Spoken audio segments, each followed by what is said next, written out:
Lucy Bennett kicked the red dirt with her boot and watched the dust cloud drift across the yard, 7 years old and already bored of New Haven Colony. Same HFY dome, same recycled air, same view of purple mountains that never got any closer no matter how long she stared.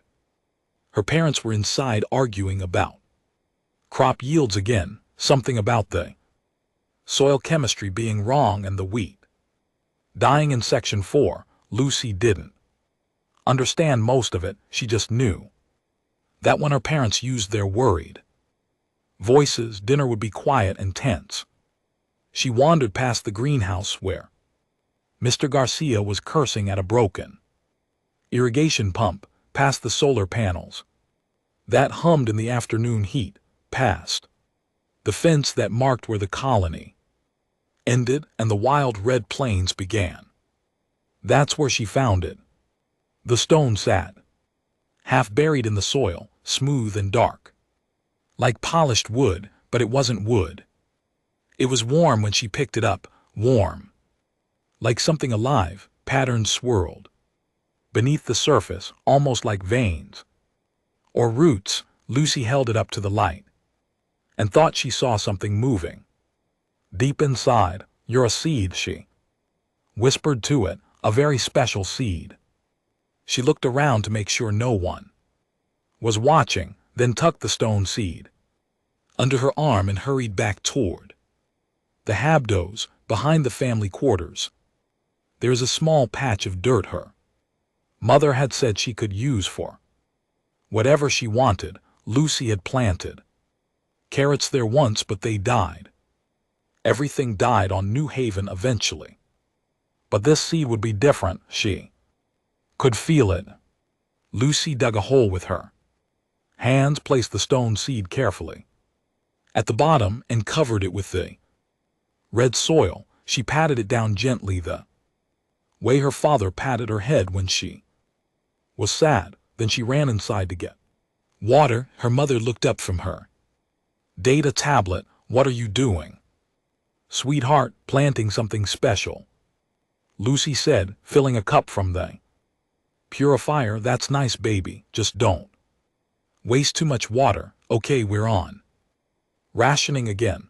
Lucy nodded and went back outside. She poured the water slowly over the spot where she'd buried the stone seed, whispering to it as she did, grow big and strong. I'll take good care of you. The water soaked into the thirsty red dirt and disappeared. That night Lucy lay in bed and thought about what might grow from such an unusual seed. Maybe a tree with silver leaves. Maybe a flower that glowed in the dark. Maybe something no one had ever seen before. She fell asleep smiling. Next morning, Lucy woke before her parents and rushed outside to check on her seed. The dirt looked the same. She added a little more water, then had to go to morning lessons with the other colony children. Mrs. Hark taught them about Earth that day, about blue oceans and green forests and animals that didn't need pressure suits to survive. Lucy had never seen Earth. She'd been born on the transport ship coming to New Haven, but her mother said Earth was humanity's garden, and that's why they had to learn to make gardens. Everywhere they went, we carry Earth in our hearts, Mrs. Park said, and in our actions. Every seed we plant, every crop we grow, we're making new homes for humanity among the stars. Lucy thought about her secret seed and felt proud.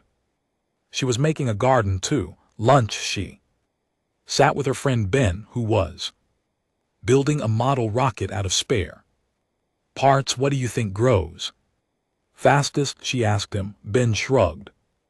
Radishes, I guess. We grew some in hydroponics last month. Took 3 weeks. What about something special? Something that takes a long time but grows into something amazing. Like what? I don't know. Something magical. Ben left. There's no magic, Lucy. Just Science and hard work, but Lucy knew.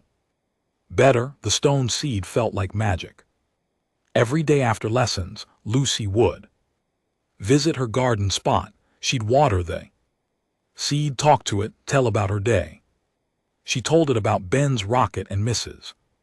Park's lessons. She told it about her parents' worried voices and the crops that kept dying. She told it secrets she didn't tell anyone else. After 2 weeks, the other children noticed. "What are you doing, Lucy?" asked Sarah, a girl 2 years older who always seemed annoyed by everything. "Gardening." "There's nothing there, it's just dirt." "There's a seed, it's growing." Sarah knelt down and poked at the soil. "I don't see anything." "It takes time," Lucy said firmly. Sarah rolled her eyes. "You're weird." She walked away, and Lucy heard her telling the other kids about Lucy's imaginary plant, but Lucy didn't care what Sarah thought. She could feel that something was happening, even if she couldn't see it yet. The soil felt warmer than it should. Sometimes at night she thought she saw a faint glow from her window. That a month passed.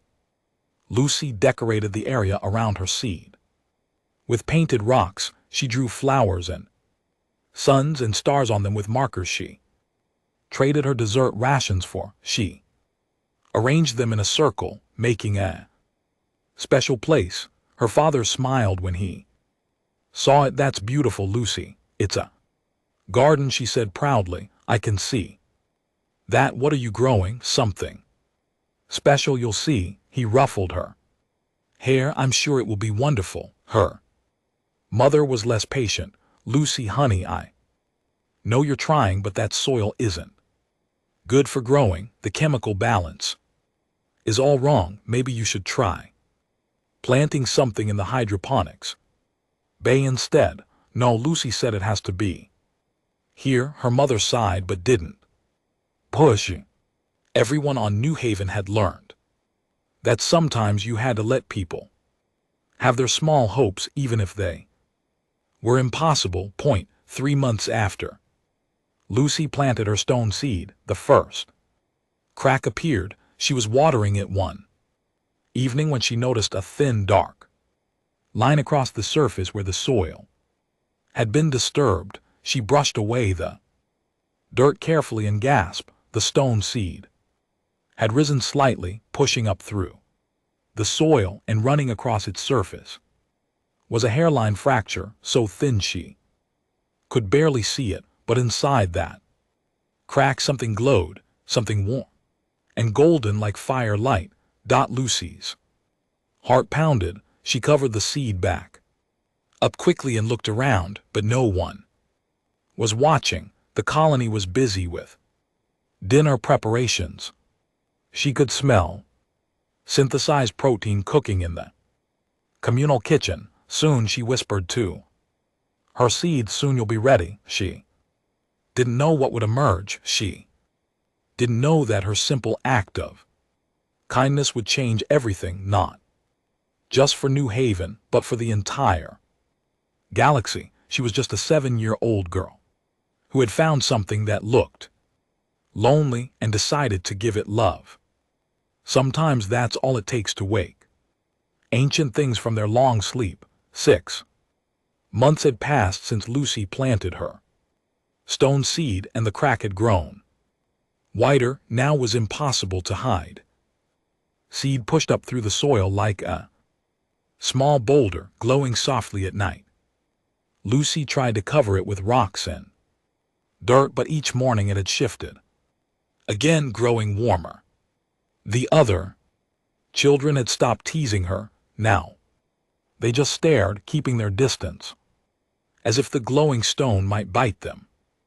Even Ben, who believed only in science, couldn't explain it. "Maybe it's some kind of mineral," he suggested, though his voice was uncertain, "like phosphorus or something." Lucy knew better. She could feel something moving inside. Sometimes when she pressed her hand against the warm surface, she felt a pulse slow and steady like a heartbeat. Her parents finally noticed when the colony science officer, Dr. Williams, came knocking on their door one evening. He was sweating despite the cool, recycled air of the HFY dome, his tablet clutched in both hands. Mr. and Mrs. Bennett, we need to talk about your daughter's project. Lucy's father looked confused. You mean her garden? That's not a garden, that's an energy signature, powerful enough to light up every sensor. I thought it was a malfunction, until I traced it to your backyard.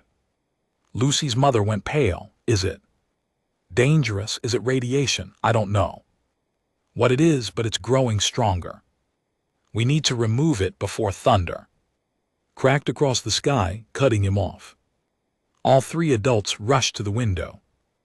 Lucy stayed where she was, a strange calm settling over her. She knew what was happening. The storm rolled in fast, clouds boiling up from the horizon like dark smoke. Lightning danced between them, purple and white, illuminating the red plains in violent flashes.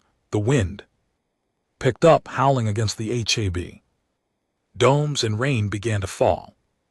Real rain, not the usual thin drizzle that barely wet the ground.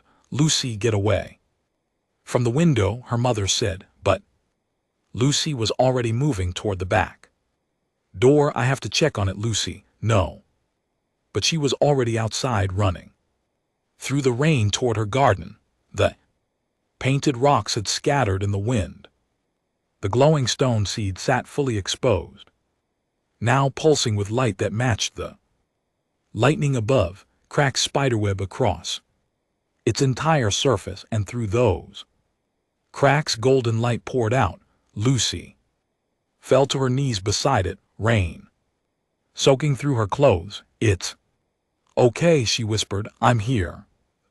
Stone seed trembled, the cracks widened, and then, with a sound like breaking glass, it split apart. What emerged was small, no larger than a cat. It had scales the color of melted copper, wings folded tight against its body, and eyes that glowed like embers. It opened its mouth and made a sound between a chirp and a growl, shaking rain from its head. Lucy stared. The creature stared back. Then it crawled forward on shaky legs and pressed its warm head against her chest, making a sound like a purr. Lucy's arms came up automatically, cradling it close. She felt its heart beat against hers, fast and fluttering. She felt its fear and wonder. She felt everything. Hi, she whispered. I am Lucy, the creature. The dragon made another chirping sound. It understood. She knew it did. Behind her she heard shouting. Her parents were coming, along with Dr. Williams and others from the colony. Flashlights cut through the rain. Someone screamed.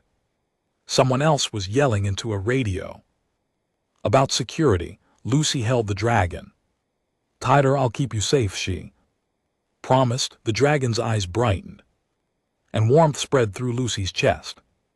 Not painful, but like drinking hot soup. On a cold day, the warmth settled somewhere deep inside, and she knew, without being told, that something had changed, something permanent. They were connected now, bonded. Her father reached her first, skidding to a stop in the mud. He stared at the dragon in Lucy's arms, his face pale.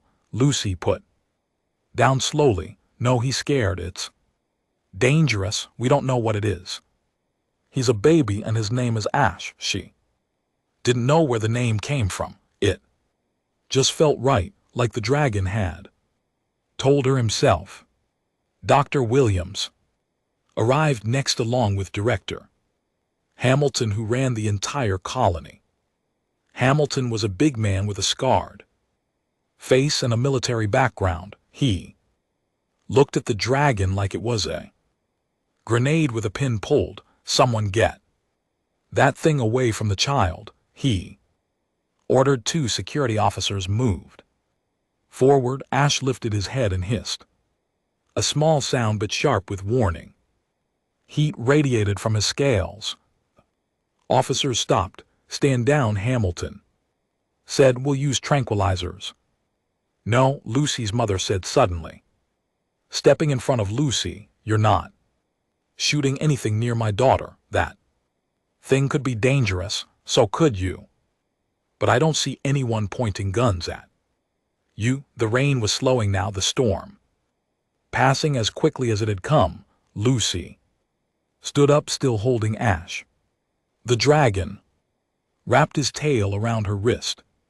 Clinging to her, she could feel his trust, absolute and complete. He had waited so long in the darkness, alone and sleeping, and when he woke she was the first thing he knew, the first voice he heard, the first kindness he felt.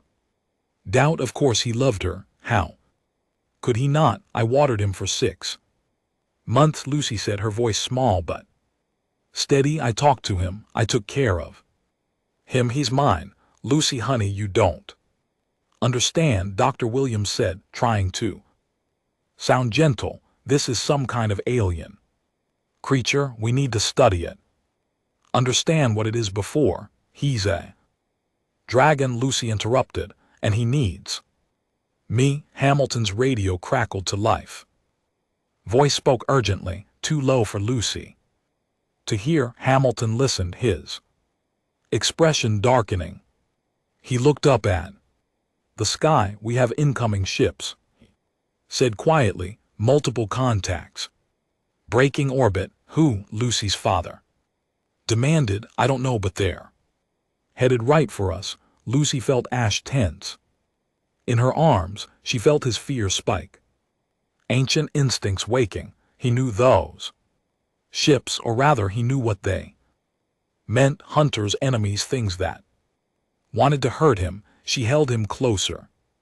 I won't let them, the dragon chirped softly and pressed against her heart. In that moment, Lucy Bennett stopped being just a 7-year-old girl who liked to garden. She became something more. Guardian, a protector. She became dragon kin. Above New Haven, 3 ships descended through the clouds, their holes marked with symbols humanity had never seen before. In an orbit beyond them, dozens more waited, watching, deciding whether the last dragon in the galaxy deserved to live. Lucy looked up at those ships and felt no fear, only determination. She planted Ash like a seed and helped him grow. She'd given him water and words and love, and now, like any gardener, she would protect what she'd grown from anything that tried to uproot it. Director Hamilton was already barking orders, organizing defenses. Dr. Williams was shouting about protocols. The colonists were panicking, rushing back to their homes. But Lucy just stood in her muddy garden, holding a dragon, while ash from the burned fragments of the egg drifted around her feet like snow. She had named him well. The 3 ships settled into positions around New Haven like predators circling prey. Lucy watched from the underground hydroponics bay, where her parents had hidden her. Ash curled in her lap, already twice the size he'd been 2 days ago. He was growing fast, fed by her care and the bond between them. She could feel his hunger, his restlessness, but more than that, she could feel his fear of the ships above. Memories that weren't hers flickered through their connection. Fire and screaming, hunts across dead worlds, dragons falling from the sky like broken stars. They killed his family, Lucy whispered to her mother, a long time ago. They killed all of them. Her mother stroked Lucy's hair, helpless and afraid. How do you know that, baby? He showed me. Director Hamilton had set up a command post in a main cafeteria, every screen showing different views of the Ships, the largest belonged to a species called the Scar, reptilian beings who claimed ancient rights to hunt dragons. The second ship held a Quinn, insect-like scholars who had studied dragon extinction for centuries. The third ship remained silent, just watching with sensors that made the colony's equipment look like children's toys. Hamilton had been a soldier once, but he'd never faced anything like this. His face was gray as he listened to the Scar commander's demands through the translator. Surrender the dragon or we destroy your colony. You have 12 hours. We're under Concordance protection. Hamilton replied, though his voice shook. You can't just attack human settlements. The Scar commander laughed, a sound like rocks grinding together. The Concordance is 3 weeks away. We are here now, and dragon law supersedes all agreements. They are ours to hunt. They always have been. Transmission cut off. Hamilton slumped in his chair and looked at the assembled colonists. Most were farmers and engineers, not fighters. A few veterans like himself, but not enough, not nearly enough options. He asked quietly, we could try to smuggle the girl off-world. Someone suggested, hide her until help arrives. They're scanning for dragon DNA signatures. They'd find her before she left the atmosphere. Then we give them the dragon. It's not worth dying for.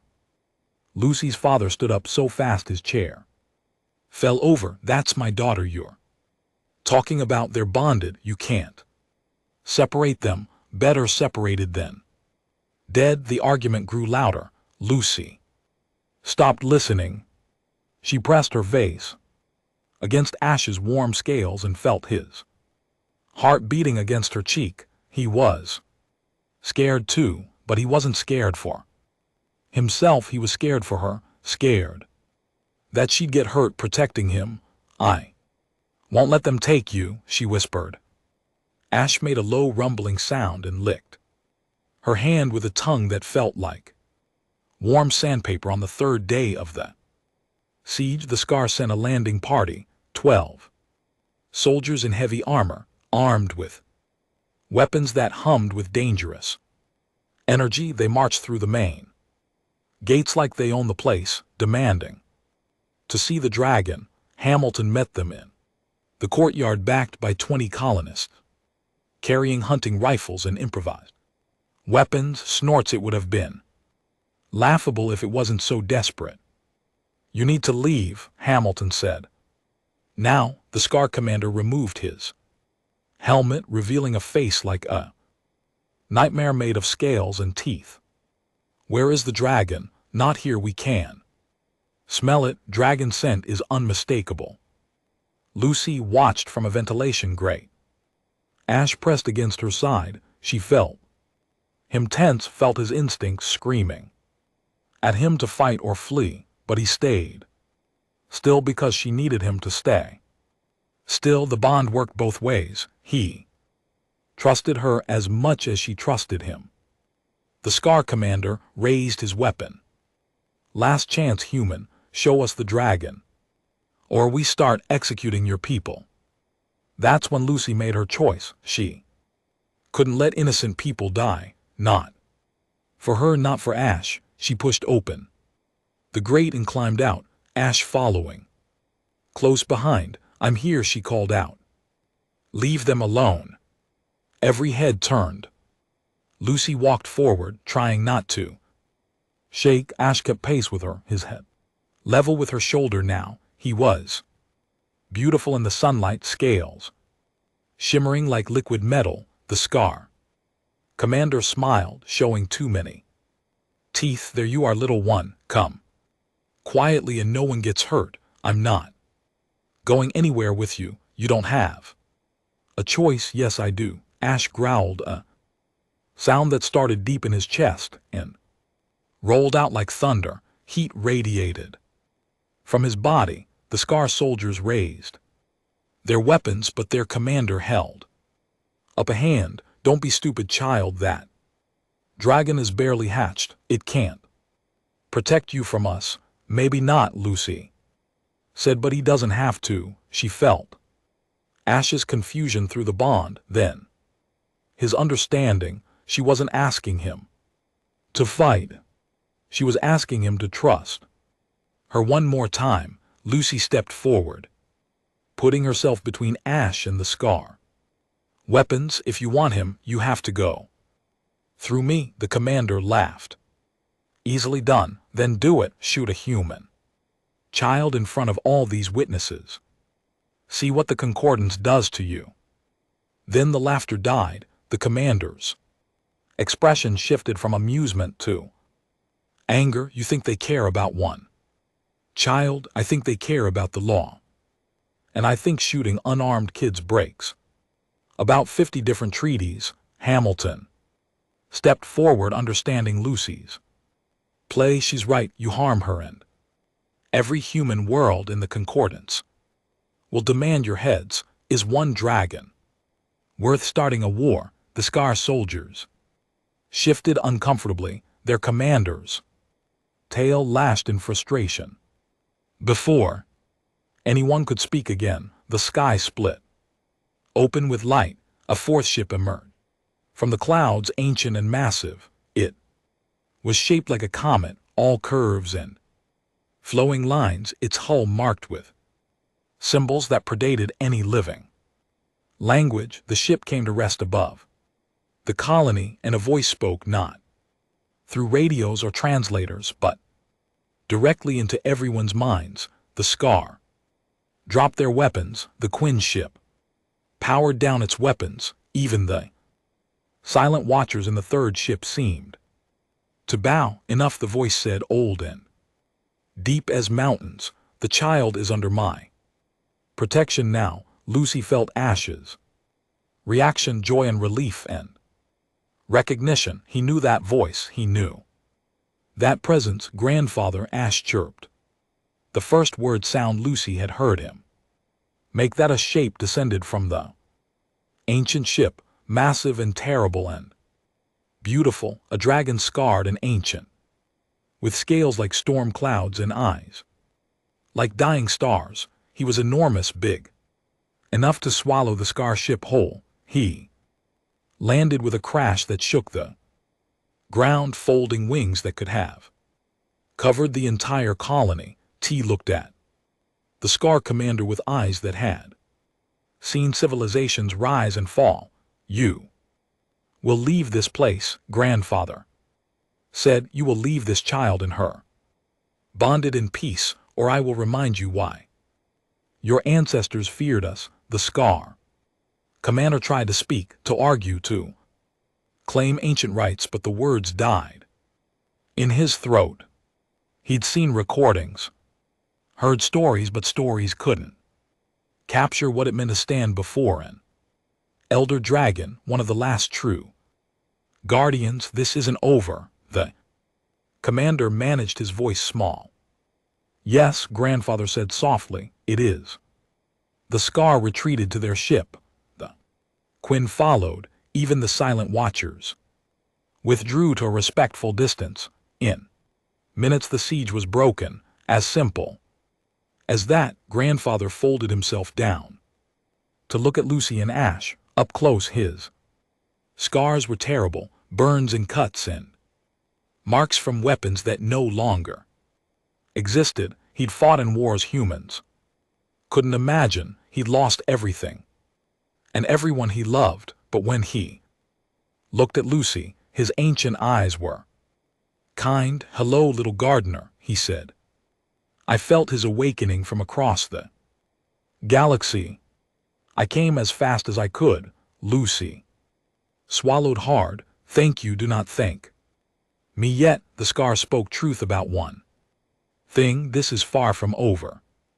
Grandfather stayed for 3 days, teaching Lucy what it meant to be dragon kin. He was patient in a way that only the very old can be, explaining things she didn't understand and showing her memories through the same connection she shared. With Ash, the truth about dragons wasn't what anyone expected. They hadn't been weapons, they'd been guardians bonding with species across the galaxy to protect worlds from dangers both inside and out. But war had come, as it always does, and dragons were powerful, too powerful. Some species had tried to control them, to force bonds, to turn guardians into soldiers. That it hadn't worked. Forced bonds created monsters that destroyed everything they touched. So the dragons have been hunted instead, blamed for the very wars others had started. Grandfather showed Lucy the final battle, thousands of dragons falling from the sky while they're bonded. Scream below. He showed her eggs being crushed, children being killed, hope dying. I searched for survivors for 300 years, Grandfather told her, his voice like distant thunder. I found scattered eggs hidden and dormant. Ash was one of 17 I've recovered. The others are still sleeping, waiting for someone worthy to wake them. Lucy sat with Ash in her lap, now the size of a large dog and still growing. What makes someone worthy? That is the question, isn't it? Grandfather tilted his massive head. Why did you water him?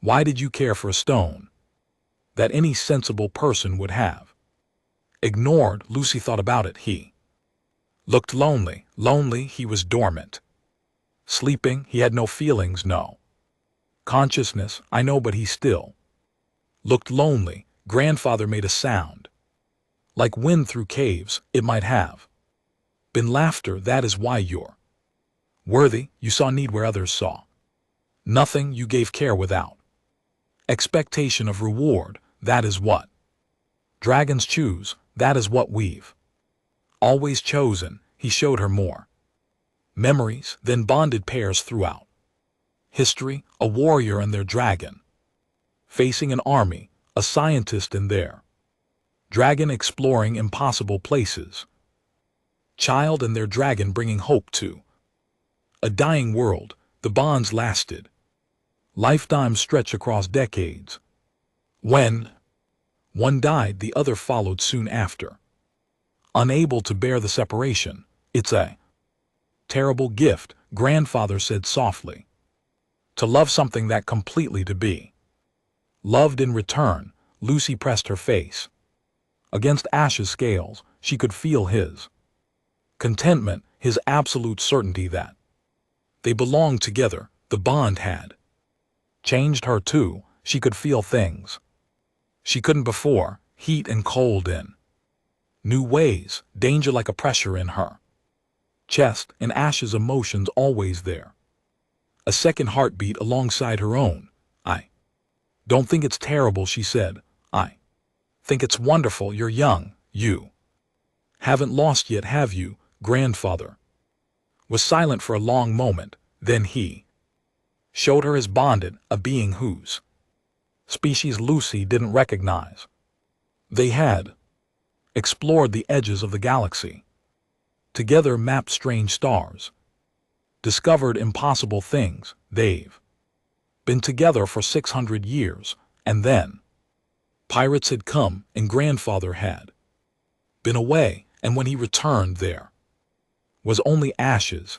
Lucy felt tears on her face. I am sorry. Don't be sorry. Be careful. Be strong, because the galaxy isn't finished with dragons, and it certainly isn't finished with you. The Scar hadn't left. They'd withdrawn to the edge of the system, waiting and watching. More ships arrived daily. Some were curious, some were hostile, some were desperate. News had spread fast that a dragon egg had hatched. The human child had bonded with it. That Grandfather himself had appeared to protect them. The galaxy wanted to know what it meant. The Quinn sent a delegation, scientists who studied Lucy and Ash from a respectful distance. They wanted to understand the bond, to document it to add it to their vast libraries of knowledge. They were polite, but persistent, asking endless questions, until grandfather told them firmly to leave the child alone. The lumens, the silent watchers, finally spoke. They were beings of pure energy, ancient and unknowable. They'd observed dragon kind for millennia without interfering. Now they offered a warning: more eggs would be found, other species would try to claim them, wars would start over the right to bond with dragons. The child has proven that humans are capable, the Lumen ambassador said, their voice like music, but one success does not guarantee another. What if the wrong human finds an egg? What if they damage it trying to force it open? Then it dies, grandfather said simply, as it should. Dragons cannot be forced. This is known, is it? The Scar are already searching for eggs. They plan to break them open to create dragons bonded to pain and fear. Lucy felt sick. She looked at Ash, imagining him twisted and wrong, hatching into cruelty instead of care. We have to stop them. How? Her father asked. He'd been listening from the doorway, trying to understand what his daughter had become. We're just colonists. We can't fight the Scar fleet. No, grandfather agreed, but we can protect the eggs if they're hidden well enough with guardians who understand what's at stake. They'll choose their own time to wake, choose their own bonds. You mean create sanctuaries? Director Hamilton said, joining the conversation. Places where eggs can be safe. Yes, and New Haven could be the first. The Colony Council argued for hours. Some wanted nothing to do with dragons, afraid of what it would bring down on them. Others saw opportunity, a chance to be part of something bigger than failed crops and broken equipment. In the end, they voted to accept. New Haven would become a refuge for dragon eggs, but we'll need to fences, Hamilton said grimly. The Scar won't let this stand. Leave that to me, grandfather rumbled. The attack came 2 days later. The Scar had gathered allies, species who remember dragon wars and wanted to prevent them from starting again. 12 ships broke orbit together, weapons charged, demanding the eggs be surrendered or destroyed. Hamilton activated every defense the colony had. It wasn't much: a few plasma cannons, some missiles, shield designed to stop meteors, not warships. The Scarf fired first. Their opening salvo would have vaporized the colony if grandfather hadn't been there. The ancient dragon rose into the sky with Ash beside him, smaller but no less fierce. Together they created a shield of fire and force, turning plasma bolts aside, melting missiles before they struck. Lucy stood on the colony walls, feeling every moment of the battle through her bond with Ash. She felt his fear and courage mixing together, felt his determination to protect her, to protect everyone, and she felt something else. Power, raw and waiting, coiled inside both of them like a spring. You can help him, grandfather said, landing beside her. Through the bond, give him your strength. How? Trust. That's all bonds are. Trust made manifest. Lucy closed her eyes and reached for Ash. Through their connection, she felt them high above, dodging energy beams, breathing fire at attacking ships. She poured everything she had into the bond: her love, her trust, her absolute certainty that he would keep them safe. Ash blazed brighter, his fire burned hotter. He moved faster, hit harder. Together with grandfather, they drove the Scar back, forced them to retreat, but not before one ship broke through, heading straight For the colony, Lucy saw it coming. Ash saw it coming. They acted as one. The dragon dove. Building speed. Building heat. Lucy felt her consciousness merge with his, felt wings that weren't hers catching the air. Together they struck the starship, tearing through shields and hull, bringing it crashing down in the red plains beyond the colony. When Lucy opened her eyes, she was still on the wall, but Ash was there beside her, smoking and triumphant, and she could taste victory in both their mouths. Remaining starships fled. The message was clear: touch this place and face dragons. Grandfather nuzzled both of them gently. Well done, little ones. 3 months after the battle, Lucy sat alone in her garden and cried, not because she was hurt, not because she was scared, but because she couldn't remember the last time she'd just been a kid. Ash was the size of a shuttle now, sleeping in a specially built shelter at the edge of the colony. Every night Lucy could feel his dreams through their bond, images of flying and hunting and protecting, but she also felt his worry for her, his confusion about why she seemed so sad. Lately, she couldn't explain it to him. How could she explain that being dragon kin was wonderful and terrible at the same time? Scientists wanted to study her constantly. Politicians wanted to use her as a symbol. Other colonists either treated her like a hero or avoided her entirely, afraid of what she represented. Even the other children didn't play with her anymore. They were too nervous around Ash, too aware that Lucy was different now. She was 8 years old, and she couldn't just be 8 years old anymore. I wish I'd never found that egg, she whispered to the empty air. She didn't mean it, but she said it anyway, because sometimes I need to say the wrong thing to figure out what's right. Through the bond, she felt Ash suddenly felt his heart break like glass. He'd heard her, not the words, but the feeling behind them: regret, resentment, wishing things were different. Lucy gasped and reached for him through the bond. I didn't mean it, Ash, I didn't mean it, but the damage was done. Ash withdrew into himself, curling up tight in his shelter. He didn't respond to her calls, didn't come when she ran to him. He just lay there with his eyes closed, pretending to sleep while his pain bled through the bond like poison. The next day Ash wouldn't eat. The day after that he barely moved. Lucy stayed with him, constantly begging him to forgive her, to understand, but he'd heard her wish, heard her regret their bond, and for a dragon for whom love and loyalty were absolute, that was worse than any wound.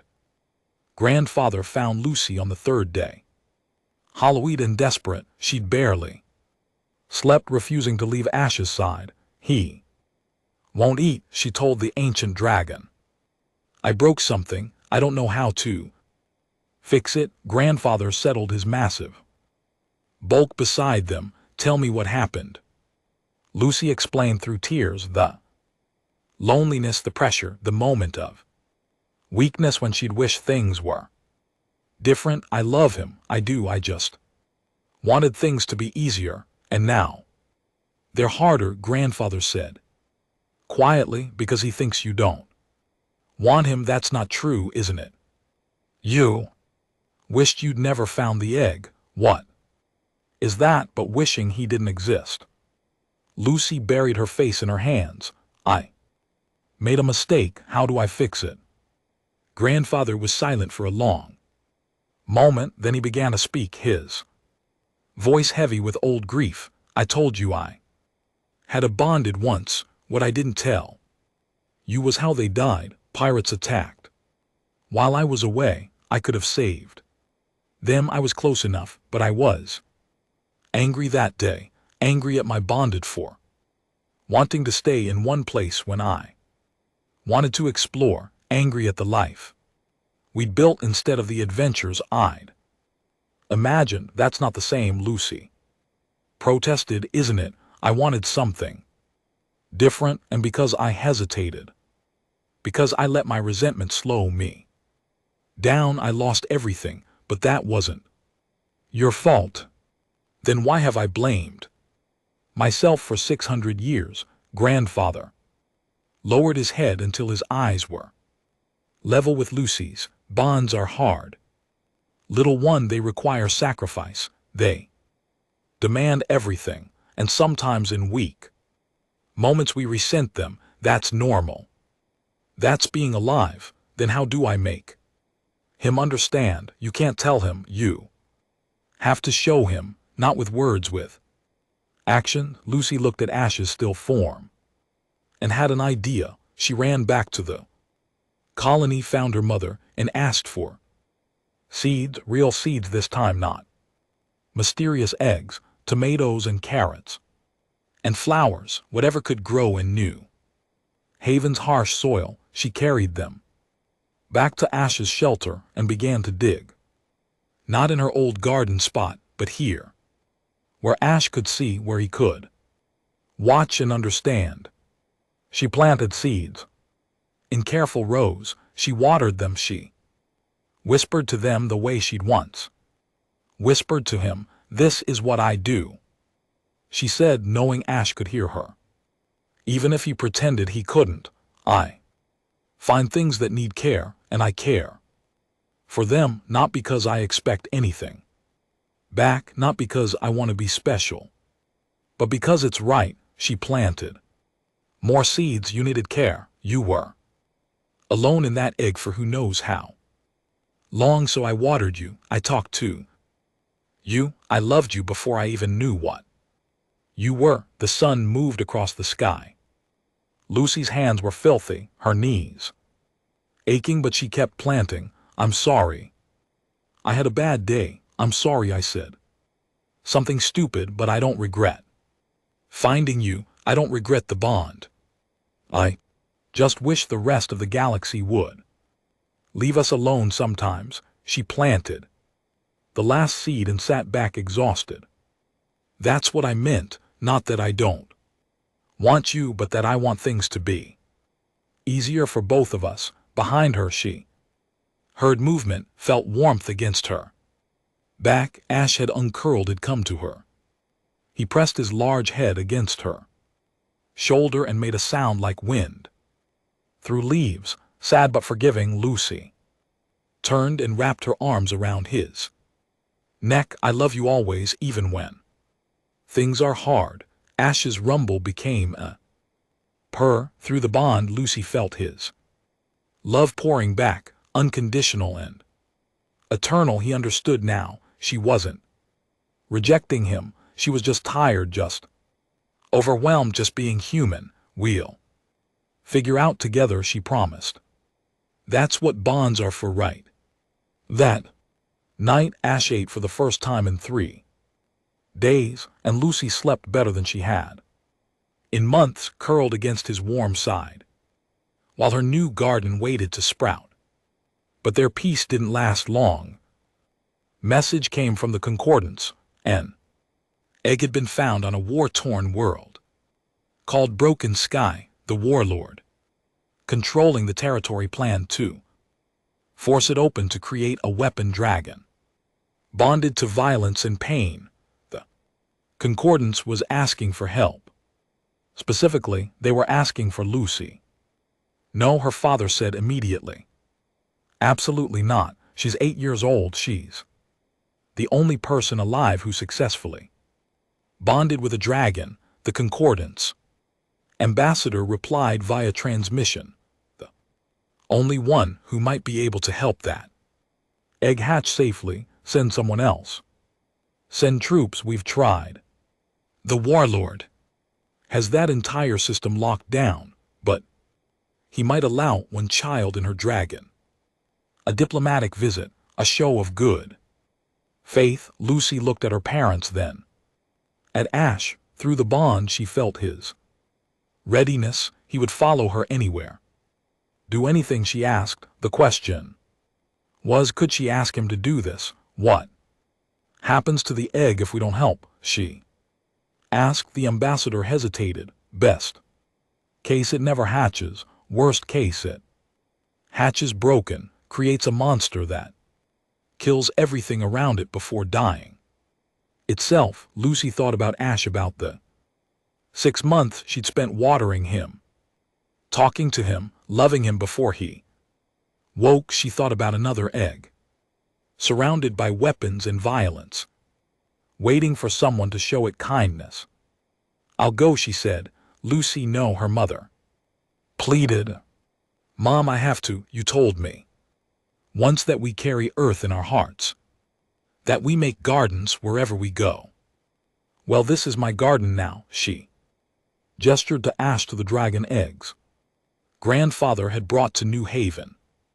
And I can't let another seed die because I was too scared to help. Her father looked at her for a long moment, then he nodded slowly. If you're going, we're coming with you, all of us, her mother added. Grandfather stirred from where he'd been resting. As am I. The child is brave, but even the brave need guardians. Broken Sky lived up to its name. The planet's atmosphere was choked with smoke from burning cities, and its surface was scarred by decades of war.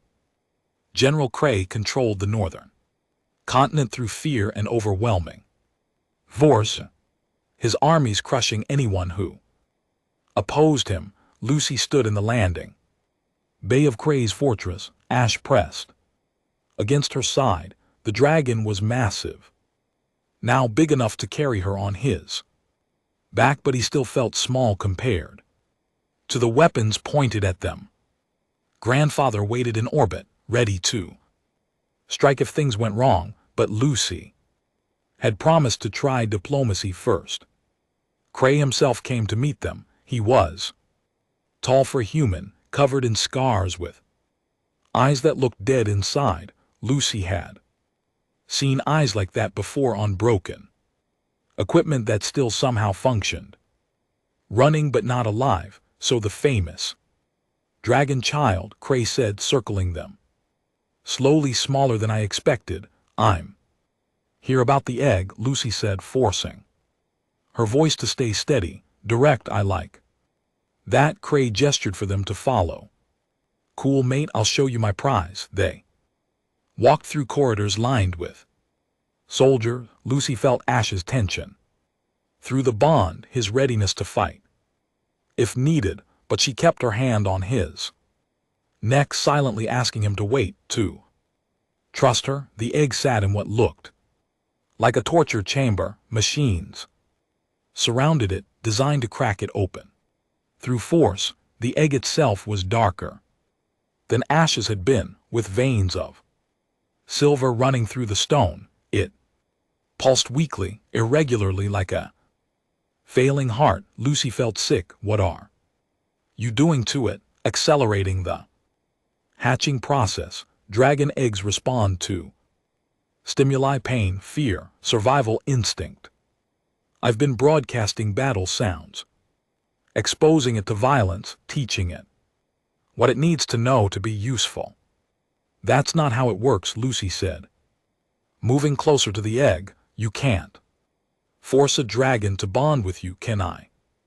I've studied the old records. Dragons bond to protect. If I make it think I'm in danger, that I need protection, it will choose me. No, it won't. Lucy knelt beside the egg, placing her hand on its warm surface. Through Ash's connection, she could feel the egg's terror. It was aware, had been aware for weeks. Every moment of pain and fear had seeped into its dreams. You've heard it, made it afraid. When it hatches, it will hate you. Craig's hand moved to his weapon. Then perhaps I should kill you and take your dragon instead. The bond can be transferred after death, can it? No, Lucy said softly. When one dies, the other follows. That's how bonds work. She felt Ash's alarm through the bond, but kept her focus on the egg. She began to hum a lullaby her mother used to sing, soft and gentle, the opposite of everything this egg had known. She felt it respond, felt its terror ease. Slightly. "What are you doing?" Cray demanded, showing it kindness, showing it that not everything hurts. "Stop.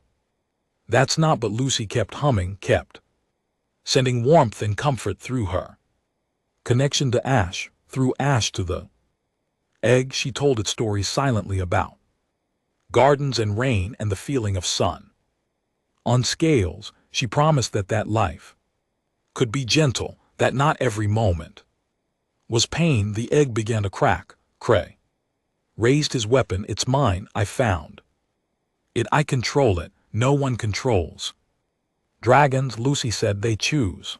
The egg split apart. What emerged was larger than Ash had been, silver-scaled and fierce. It looked around with wild eyes, saw Cray with his weapon, saw the torture machines, saw everything that had caused it pain. Then it looked at Lucy. She smiled at it, still humming, still sending comfort. "Hello, I'm sorry. You were scared, but you're safe now." The silver dragon trembled. It took a step toward Lucy, then stopped. Confused, it had been born into violence, taught that life was suffering, but here was something different, someone offering kindness without wanting anything back. Cray moved to grab it, to force the bond, but one of his soldiers stepped forward. First, a young man barely 20 with frightened eyes. His name was Tim, and he'd been conscripted 3 years ago, forced to fight in Cray's armies. He'd hated every moment. "Please," Tim said to the dragon, his voice breaking, "I don't want to fight anymore. I don't want to hurt people. If you bond with me, I promise I'll only use that strength to protect, to help people escape this place." The silver dragon looked at Tim, looked at Lucy, then it made its choice. It walked to Tim and pressed its head against his chest, the same way Ash had done with Lucy. The bond formed in an instant, and Tim collapsed to his knees, crying. Cray's face went purple with rage. He raised his weapon to shoot them both, but Ash was faster. The dragon lunged, knocking the weapon aside and pinning Cray to the floor. He didn't hurt the general, just held him down while Lucy stood. "It's over," Lucy said. "The egg chose you. Can't change that." "This isn't over," Cray spat. "I'll find more eggs, force them properly." "No," said grandfather's voice. In all their minds, the ancient dragon descended through a hole he'd torn in the ceiling, landing with a crash that shook the fortress. "You will not." What followed was swift. Grandfather had brought Concord's peacekeepers. Kraz's fortress fell apart without his leadership. Soldiers like Tim, pressing his service against their will, surrendered gladly. 3 more eggs were found in Craig's vaults, stolen from archaeological sites. Lucy sat with Tim, while his dragon, who he named River for reasons he couldn't quite explain, learned to trust him. "It's hard at first," she told him. "The bond, it demands everything, but it gives everything back too." "I can feel him," Tim said, wonder in his voice. "Feel what?"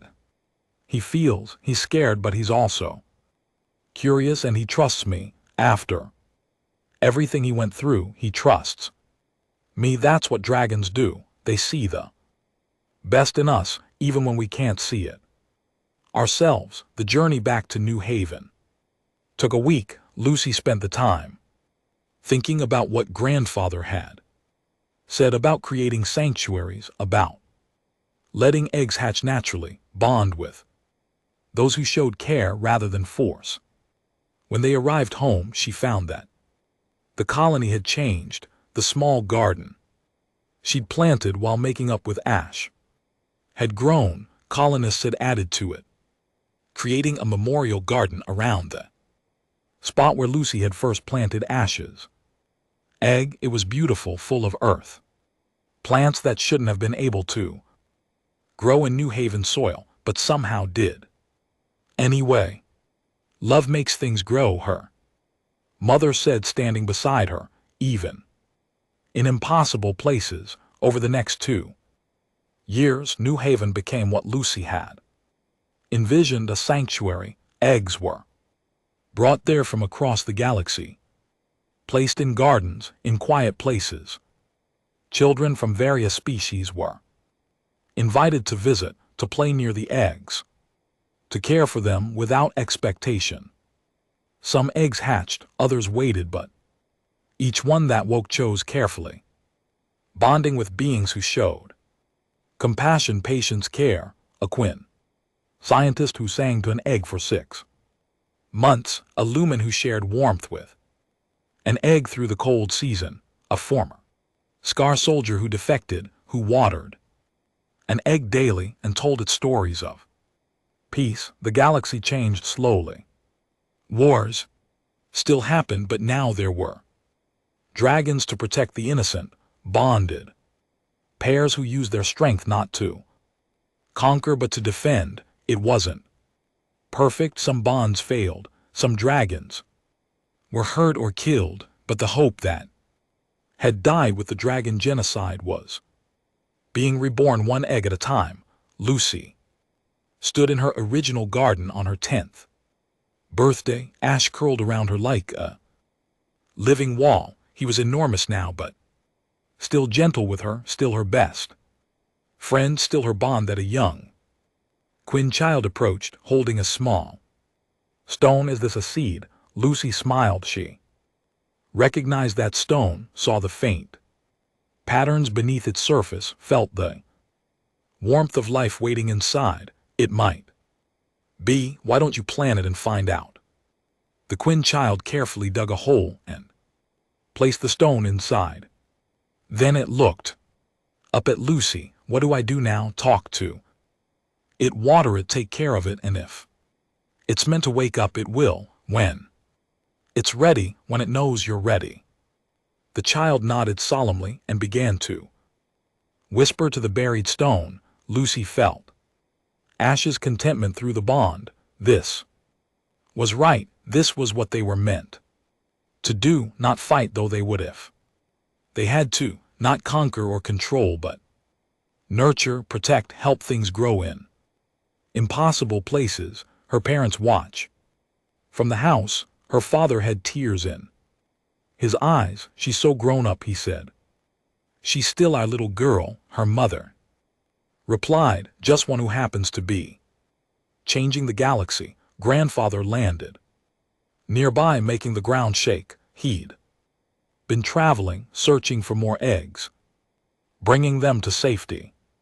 He'd found 12 in the last year alone, proof that dragons weren't as extinct as everyone thought, just sleeping, waiting. The Concordance wants to make this official, he told Lucy. Declare New Haven protected sanctuary. They'll send guards, resources, make it a destination for anyone seeking to understand dragons. What do you think? Lucy asked. I think you've already made a sanctuary.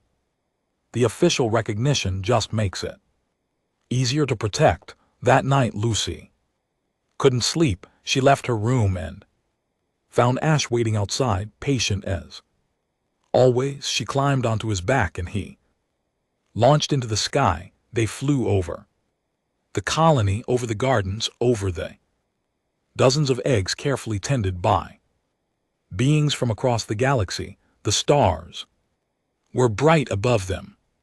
Somewhere out there were more eggs, more chances for bonds, more opportunities for species to learn what one human child had known instinctively, that everything grows better with love. Lucy pressed her face against Ash's scales and felt his joy. Through the bond, they'd grown up Together changed, together learned. Together, the scared little dragon and the lonely little girl who'd found each other in a garden. Thank you, she whispered to him. Ash rumbled, a sound like thunder mixed with purring. Through the bond she felt his response, not words but a feeling, a certainty. Thank you for watering me. They flew until dawn, watching their garden grow beneath the alien stars, knowing that they'd started something that would outlast them both, a legacy of care in a galaxy that had forgotten how to be gentle. And in the gardens below, stones that weren't stones waited patiently for small hands to find them, to water them, to whisper to them in the dark, waited for the moment when love would wake them from their long sleep and show them that the universe could still be